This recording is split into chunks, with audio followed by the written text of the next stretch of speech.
Well, yeah, I'm always used to having my camera about. Just look at here. This is different.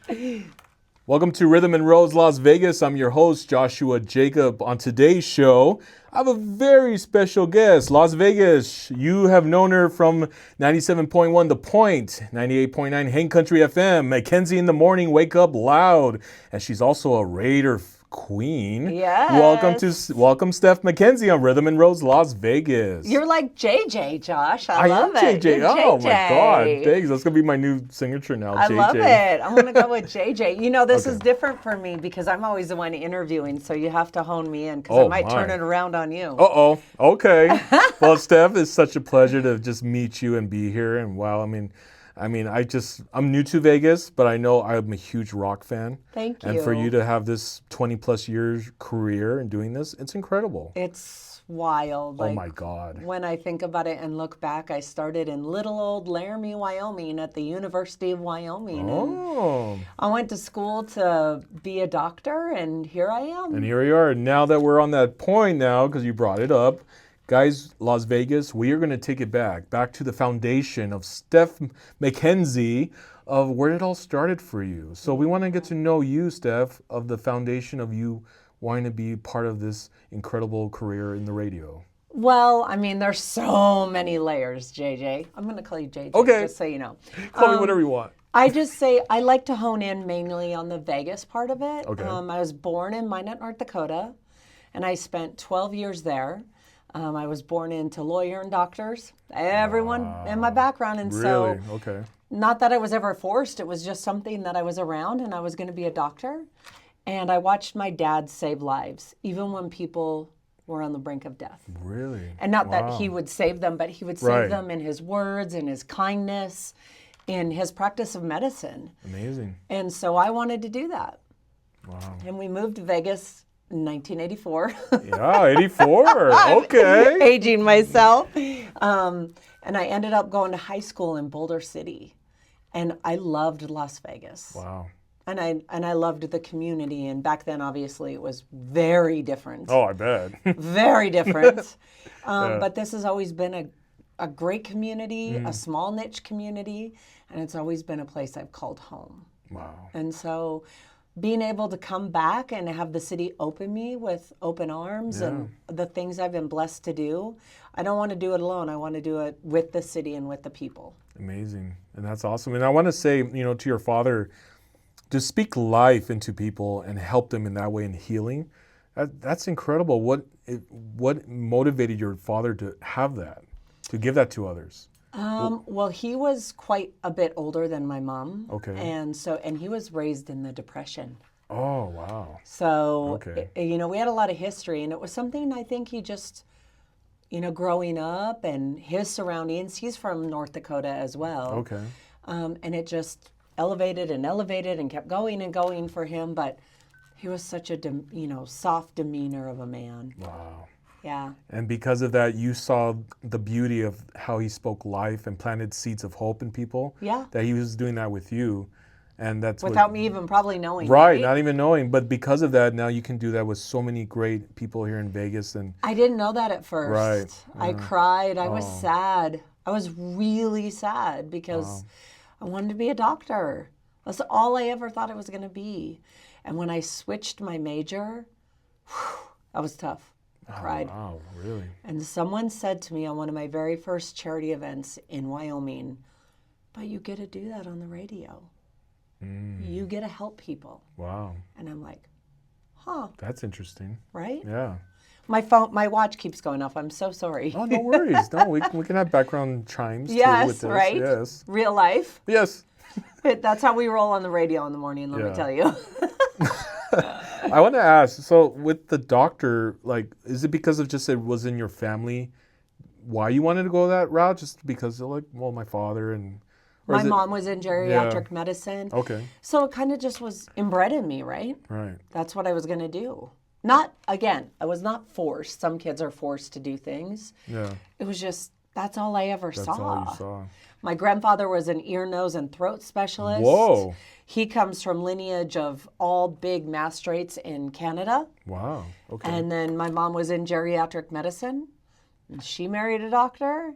And we were just around that. We were just around that. I could see. Yeah. So, and here's the interesting part, and thank you again for sharing that chapter, is what's meant for you will find you of what your calling is, right? Yeah. And I love the fact that even when your mom said that, right, your mom, that it was a calling still helping people, but not in the doctor realm of the hospital or anything like that. yeah. And it's interesting. You know what I need to do? I need to hire an assistant to write things down of all the crazy things that have happened. Not only the people I've interviewed, Oh my God, but because of that, the things that have happened on the radio. Like I remember one of my first things was there was a father-son episode, domestic violence in Cheyenne, Wyoming, because I went from Laramie to Cheyenne to Fort Collins to Denver to Vegas. Okay.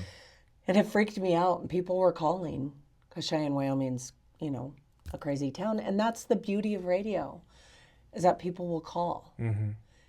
And you just talk people through things, or you just listen, I can only imagine the night of the October shootings here in Las Vegas of the DJs on the air. I can imagine. Yeah. Because the next morning it was still very grim. Yeah, of course, yeah. And we just played music and people just called and chatted.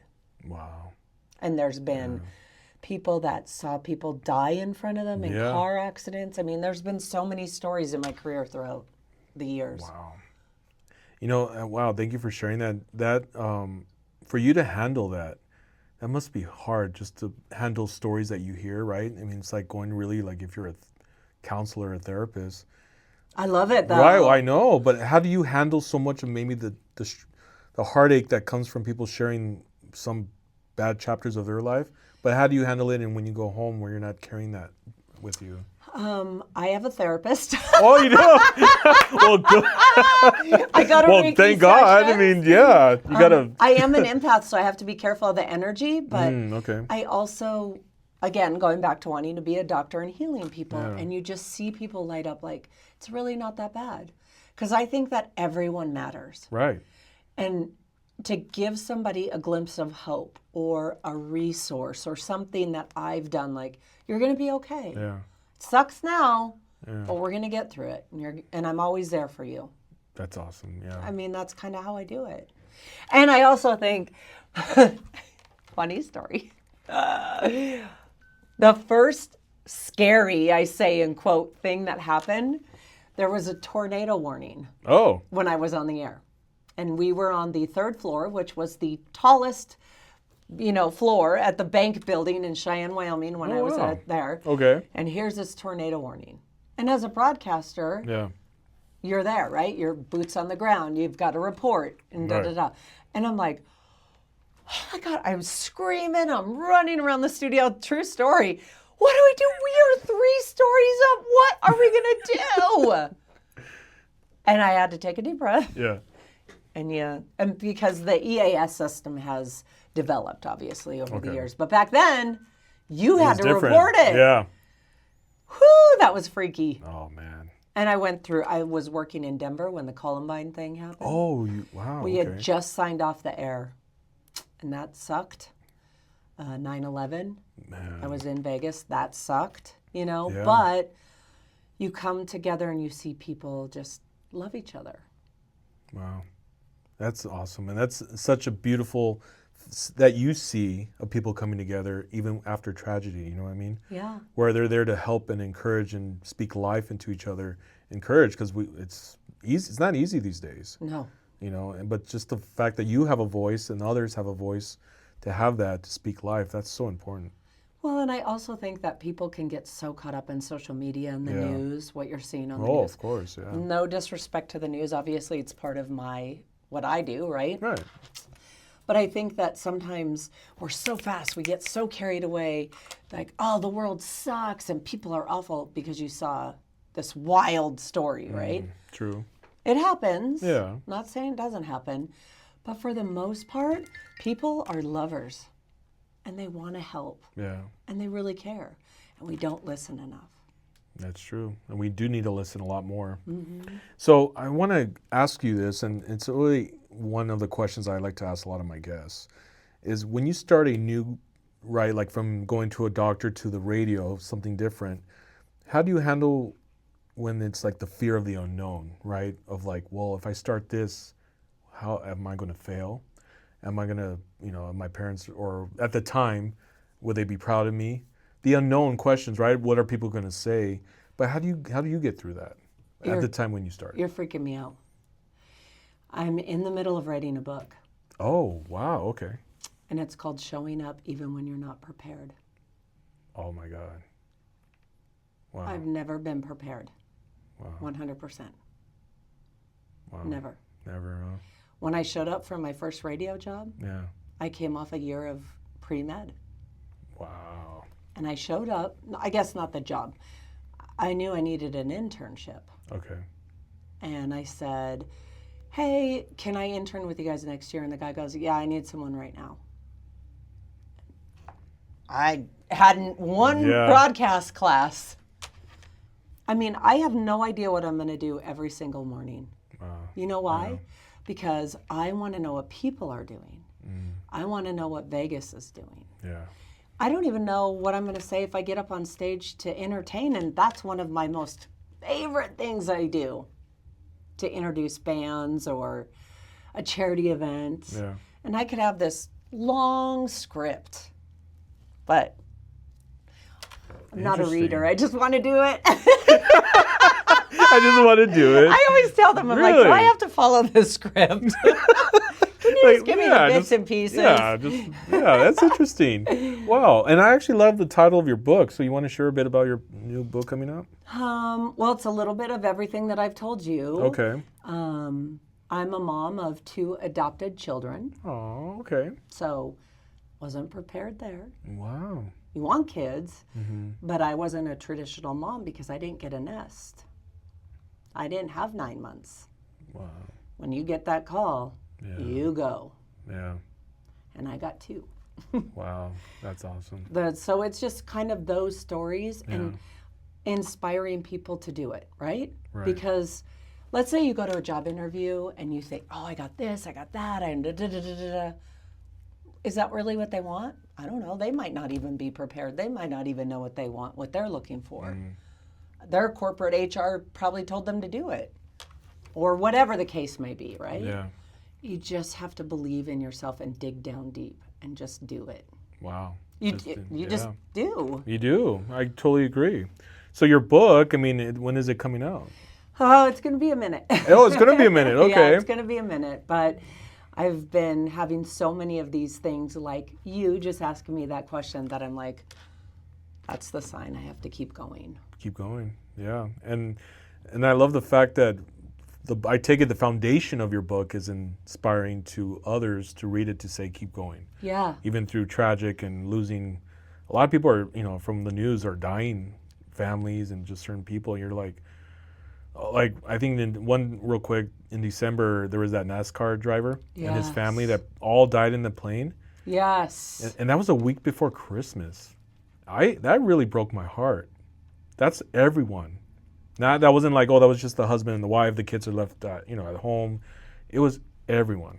And I'm like, that is such a tragic. And then Kyle Busch, if you're talking about NASCAR, that was sad. Yeah. With the young kids. Yeah.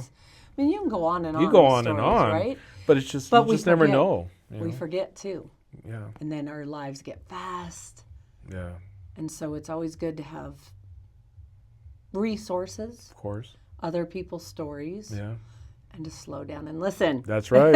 Yeah, slow down and listen. No one doesn't want to do that. Yeah. Well, speaking of your incredible journey of the timeline being here, Mackenzie in the morning, what's the journey been like for you for over, 20 years? I've been here in Las Vegas for 26 plus years in broadcasting thank you, for over 20 years. A long time. Yeah. Here's a little story. I don't love to talk about this part of it. This is one thing I hate to talk about, but it was a pinnacle part of my career. It was Fox and Mackenzie in the morning. Okay. And Fox and Mackenzie ran for 24 years. Wow.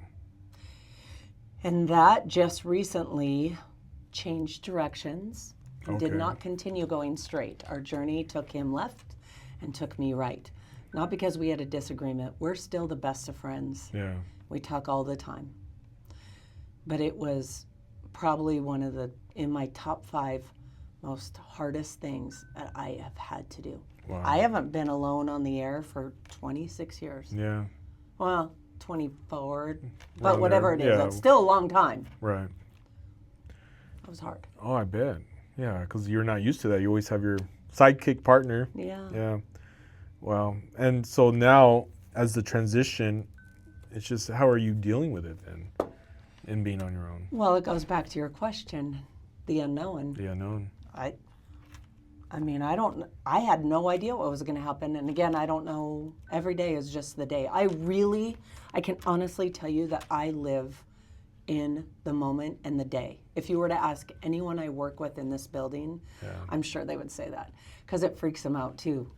Or my sister will call and say, "What are we doing tomorrow?" I'm like, "I don't even know what I'm doing." One day at a 5. time. Yeah. It's noon. Yeah. Just one day at a time. Just focus on today, right? Just to adjust to it. Yeah. And so much has happened in my life that if you don't live in right now, today, and appreciate it, even if it's not the greatest thing, it's teaching you a lesson. It is. And you can sit and learn a lesson. Yeah. Very true. That's the great thing about life is there's so much, instead of looking at it as a failure, right? Looking at things that don't happen for you, it's a learning experience, because that's how you grow as an individual. And that's where you can really see what you can pass yourself from what you already know in your comfort zone to seeing, I never thought I could do that. By just sometimes moments that just happen, opportunities that just show up, you don't have to be prepared for it sometimes, like situations like with you.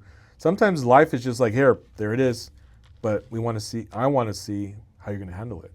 Yeah. And sometimes you see that growth, you're like, I didn't thought I can get there. And you don't have to be perfect. You Everyone don't. wants to be perfect or so worried what people are going to say. Oh, I yeah. mean, just focus on you, take care of you. and just Have fun. You really have it in you. Everyone You do, does. yeah. Not everybody is meant to do the same thing, or what a boring world we would Oh, live geez. in. Ew. You know, I got to say, after almost 300 interviews I've done almost in 3 years, every story is unique. And that's the beauty of everyone's story. Just like a fingerprint, right? A fingerprint, it's uniquely to them. And so is their story. Yeah. And that's why when you said, well, yeah, if everyone was the same, it would be a boring world. It'd be boring. But so many interviews of people I've met that have been a blessing in my life that I'm like, every story I don't walk away from the interview like, oh, that was like this person or this. It's like I learned every time I interview someone new, I learned something. I love it. You know, it's the beauty of that. That's cool. The connection. You have to. You have to. Or what are you doing? Right. Exactly. Why are you doing the podcast, Why, JJ? Yeah, why? What are you doing here? and that's a great question. JJ, what are you doing with your life? Get it together. Jeez, I know, right? You know, and that's a question I almost gave up on Rhythm and Rose maybe about 2 years ago. Not because I just want to stop cold. It's just there's so many shows, there's podcasts. But my ex at the time asked me, well, why do you do what you do? Why do you do this? You ever thought about that? And then right away I wasn't just like, oh, because no, it took some time to really think about that. It's a serious question a lot of people can relate to. I was like, yeah, why do you do what you do? And What's the answer? The answer is because one story can change a life. If one person that I don't know who sees this, they could be someone who stumbled upon the interview and they were at the verge of giving up their dream and they saw someone I interviewed and said, thank you for sharing that interview because I kept the business going. Now it's where it's at.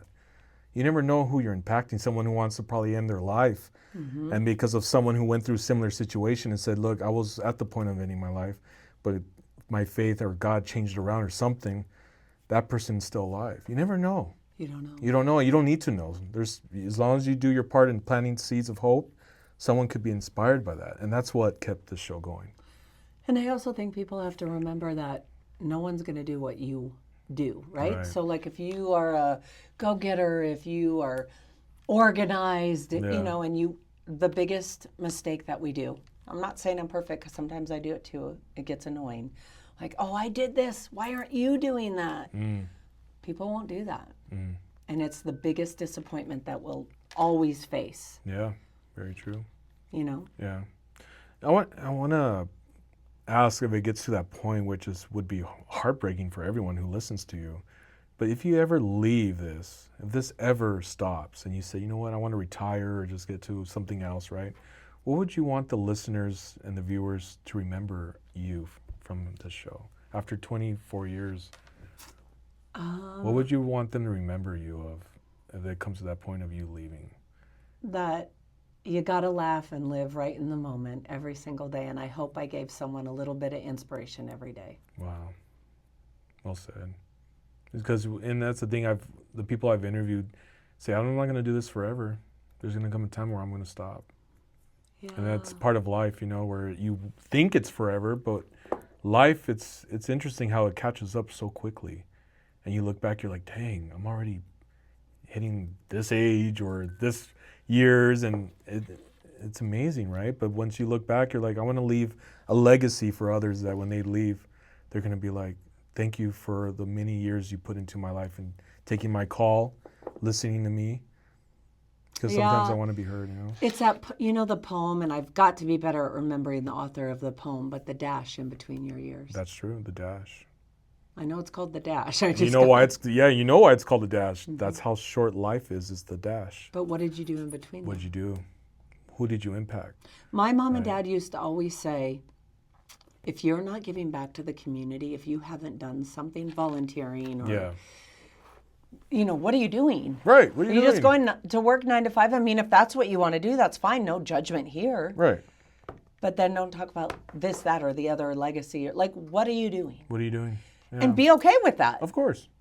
But that's not okay for me. Like, I just want to I just love Las Vegas so much. I love everything we get to do. And not everybody gets to do what I get to do. And I understand that. Yeah. And I've worked really hard to do this. Yeah. And I want to share. Yeah. You truly are blessed to be where you're at. I am. After 24 plus years and counting. Yeah. Yeah. I'm not going to leave until I win the Powerball, JJ. Okay. Well, that gives us hope that this show's going to keep going then. But you never know. You could win the Powerball. You never know. You never know. So speaking of helping the community, I know I read that the Speedway Children's Charity, that you're a spokesperson for that. I have been in the past. I I haven't done it in quite some time, but I always help them and do community stuff on air.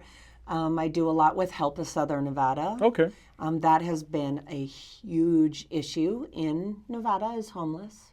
Wow, and what to do with really? the homeless population. Yeah. So Shine a Light is another one. Okay. I do love the collaboration, though, because I love Speedway Children's Charity because they're helping local charities, and they raise all this money, and then they distribute at Christmas. And That's they have awesome. this big Christmas party. It's really cool. Oh, that is cool. It's so cool. Wow.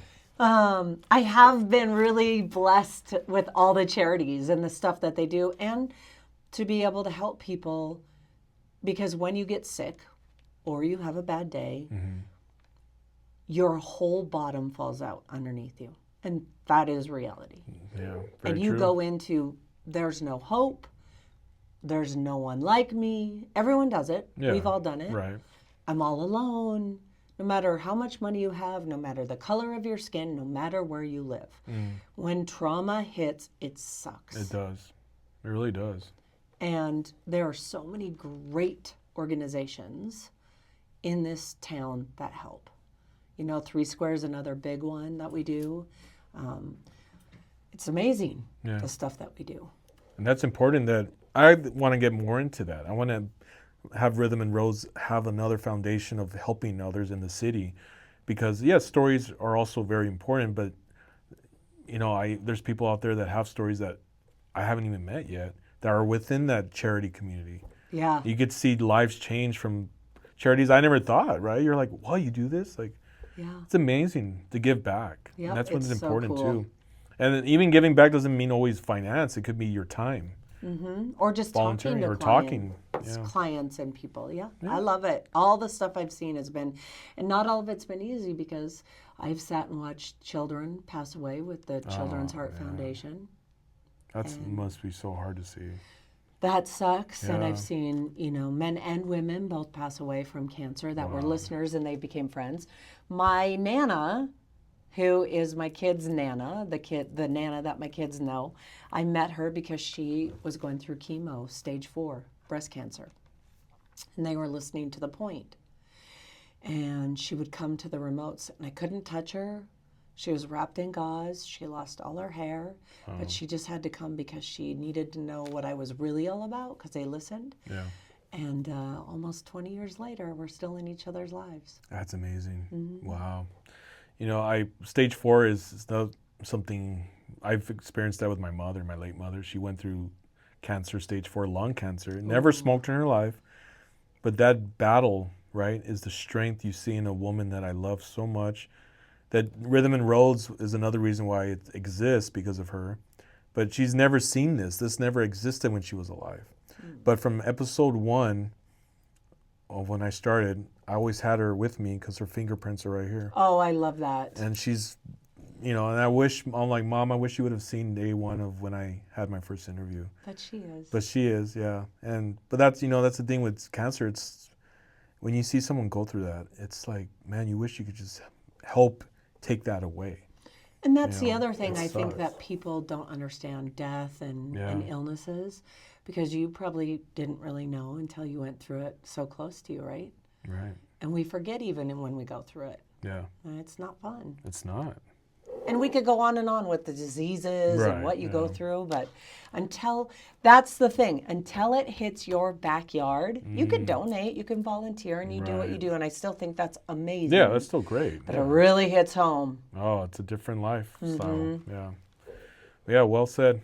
I totally agree. You know, and here at this point in your life, it's been incredible, the timeline. And you have a new book coming out, even better. I love which I look forward to even reading. Thank you. I want an autograph. Okay. But what's next for you? You know, I mean, it's 24 plus years. You have a book coming out. I mean, what's in the horizon for Steph? You know, it's funny. I always do 6-month, 1 year, 5 year, 10-year goals. I have 2 13-year-olds. And so my biggest part of my life is my dedication and devotion to creating good humans, whatever that looks like for them. As far as what I'm going to do, I'm going to be the best on-air personality until they graduate from high school. And then from there, we'll see. We'll see. Yeah. All right. I don't know. I can't really answer that. Oh, of course. No, but you're just, I have my babies, and I want to watch them grow up and see what they do. Yeah. It's amazing. And I know that you are speaking life into them just like your father was to you, sometimes without you knowing. Thank you. And and your kids are probably may not always appreciate it, you know, and that's part of the journey, right? When you look back, you're like, you know what? Thanks, Mom and Dad. Oh, yeah. Even when times are all like, no, Mom or Dad, I don't want to do that. Yeah. But you never know. There's sometimes we're just guiding you, right? Yeah. And you look back, you're like, you know what? Thank you for that. Just send a lot of wine, JJ. Okay, if anyone wants to send me wine. Oh, I love wine too. I do, really. It gets me through parenting. Wow, I love your choice. This is mommy juice. Yeah. Don't judge. No, I love wine. Great stuff. What's your favorite wine, by the way? Cabernet. Ooh, same. I love to try things too. Do you? Okay, let's try that one, but I like it dark, bitter, and Ooh, bold. oh, God. Stop, girl. Wow. So actually, the wine I like, very similar, but I love chili in it. Ooh. Where it has a bit of like spice or something. Yes. A friend of mine in La Viña Winery in New Mexico, they have a chili wine that's Cabernet, but has a little hint of chili. And when you drink it, you taste it, you're like, oh, God. Please send me the name. ASAP. Yeah, Cayente. It's the name of the... Cayente? Cayente. Oh, I'm going to look. Can we get it here in Vegas? No, but you can definitely... I can call them. I'm friends with the winemakers. So I can be like, hey, can we send one up here? Yes. So, yeah, it's... And every time I have my friends try, they're like, dude, like, where can I buy a case of this? Like, I need this wine now. Oh, geez. Guillermo, Mommy juice. the winemaker, hear that. Yeah. Well, speaking of fun, too, with wine. Wow, that's so cool. I love that. You love wine. Motorcycles. Yes, I love motorcycles. But when I had kids, I put it to the side until they get a little bit older, but I'd love to. I've been to Sturgis 3 times by myself. Wow. Not by myself, but I mean, I don't ride bitch. Okay. So I've never rode bitch. Okay. Always had my own motorcycle. Nice. And I think the motorcycle community is amazing. Wow. My mom's best friend had a Harley delership in Minot, Oh, North Dakota. wow. Okay. So we were raised around Harleys and kind Very of grew cool. up. Very cool. And being a huge Raider fan since I was a little girl, the family, the community has always just been my life. Wow. Really has. Yeah. That's awesome. Well, speaking of Raiders, I've never been to a Raiders game. What? And I've been here since October, and I'm like, geez, I know. We're going to have to change that. Yes, I would love to at least experience it once. Even a Golden Knights game I have never been. Oh, Yeah. wow. But You're breaking my heart. oh, well, hopefully soon we'll make sure I go. We'll make sure. But Promise. what's your love for Raiders? Because it's definitely your top. It is. Yeah. When we first moved here, my stepfamily was in LA. Okay. When we were driving to LA, we went once a month. Okay. And I was an a-hole teenager. Oh. And my parents were, nag. Oh my God. This one trip, this was the trip, and I'll obviously never forget it. And in that trip, they said, if you're going to commit something, you better commit to excellence. Because this half-ass shit that you're doing, can I swear? Is that okay? Of course. Yeah, we're on the show. Is not working. Yeah. We roll into LA in '84, and the billboard was there, commit to excellence. And I was like, Oh, wow. What I a like sign, literally huh? was like, oh, this is weird. I hate my parents. What a sign. That's interesting. And I just, because of the billboard, I had to go to a game. And my mom said, it was my mom, which makes the story unique as far as I'm concerned. It wasn't my dad. It wasn't my stepbrother. It wasn't a boyfriend. Wasn't an uncle. It was my mom. Your mom. Who paved the road for my sister and I. Wow. If you're going to like this, we're going to do this. And so the three of us always went to games since I was 12. 12? Since 12, huh? Yeah, we went. Oh, my God. Followed them and went to all the games, as many as we could. Not all the games, but Wow. yeah. Well, you definitely are the Raider queen. I love it. Yeah. And I don't think that you have to, I mean, we could go on and on down of that course, road yeah. because being a woman, liking football and what we've seen and how we've been treated over the years. And I'll never date anyone in the division. Never dated anyone that's a Bronco, Chargers, or Chiefs fan. Okay. I mean, my life has always been around games, trips. Really, I have Raider rooms. I have Raider memorabilia for Dang. days. Wow. Programs of games we've gone to, and I don't necessarily have to have a character, dress, anything. Yeah. I have. Yeah, I have all painted right. my face as a Okay, games. okay.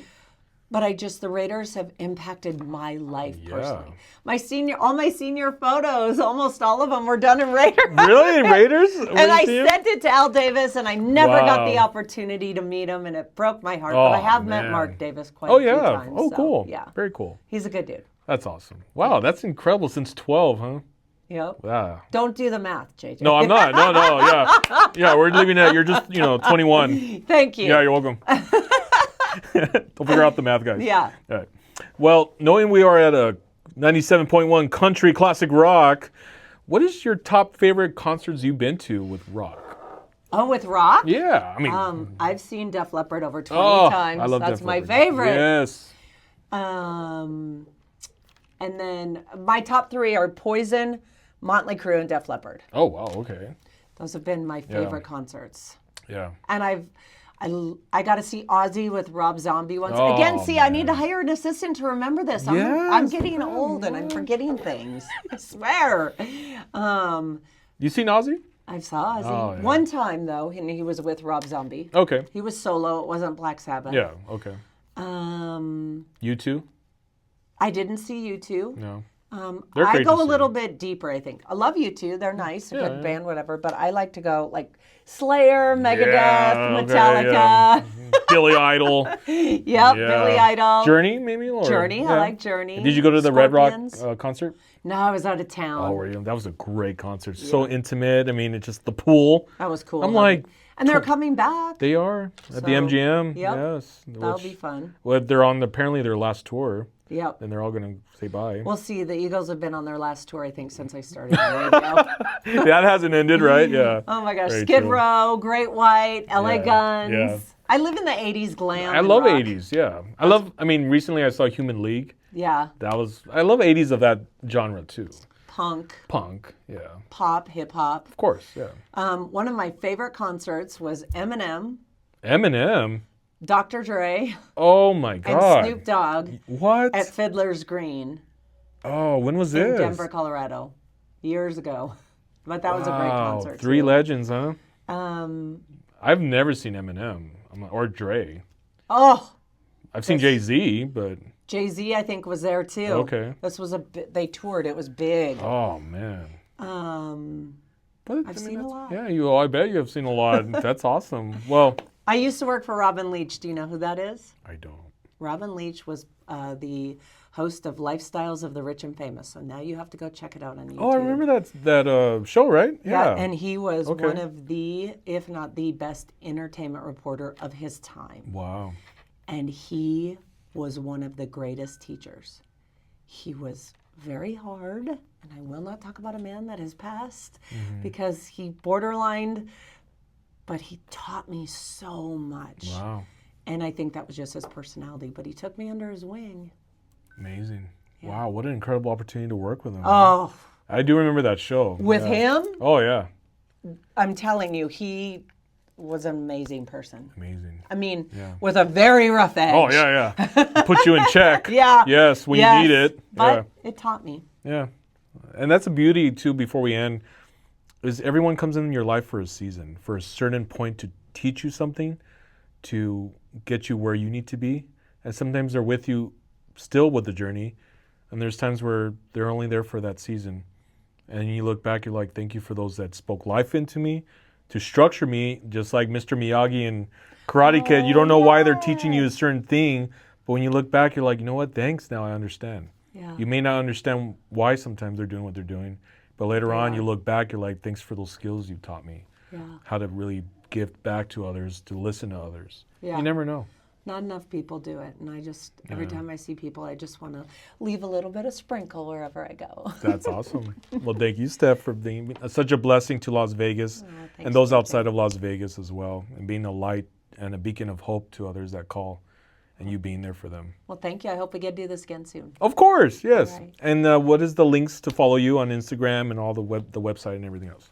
Steph Mackenzie, so it's StephMackenzie 7. Okay. And you can find me that exact name on all the links and everywhere. And then, of course, mornings 6 to 10 on 97.1 Yes. The Point, Mackenzie in the morning. That's right. All righty. Thanks, And guys, if you'd like to come on Rhythm and Roads Las Vegas, my Instagram is Joshua Jacob Official.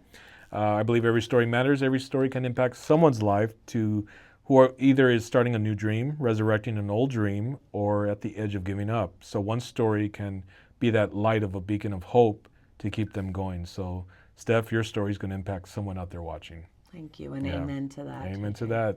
Guys, this is Joshua Jacob with Rhythm and Roads, Las Vegas. Thank you for watching. Thanks, Steph. Mwah.